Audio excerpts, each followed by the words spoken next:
The person who invented tunnel warfare was truly ingenious. American soldiers, navigating through the tunnels, could be impaled by steel spikes if they were not careful. If they showed their head, they were strangled by the Vietnamese. Sometimes, they encountered cobras, and if they were not attentive, they were bitten to death.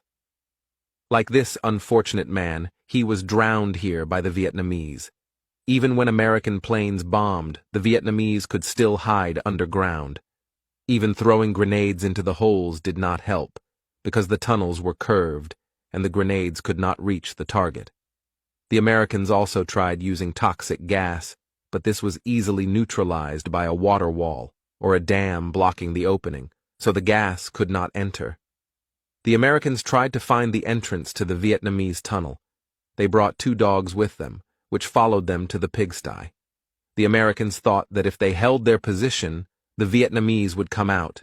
They did not realize that the Vietnamese had tunnels everywhere, 200 kilometers long. These tunnels not only led to the bathrooms, they led to the rivers. If the Vietnamese jumped into the water, they could crawl through the tunnels. The craziest tunnels even reached the American headquarters. They slid in the middle of the night. The traps in the Vietnam War were brutal. The American soldiers suffered greatly. The Vietnamese invented the pedal trap, a steel plate in the shape of a shoe specially designed to confront American soldiers.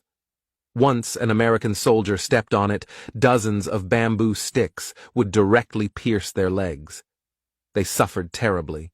There was also a bamboo trap against which one could not guard.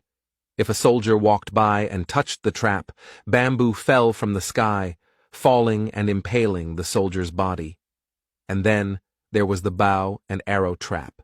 If an American soldier touched a bow, a device attached to the bowstring would immediately activate. A bow and arrow soaked in poison were then shot directly at the American soldier. Even more terrifying was the box grenade. 2 grenades were placed in an empty box and held together by a thin cord. If an American soldier passed by and touched the cord, the grenades would instantly explode. And finally, there was the snake trap. The Vietnamese would throw snakes into the traps. The unfortunate soldier who fell into them became the viper's prey. The men above were terrified to see this,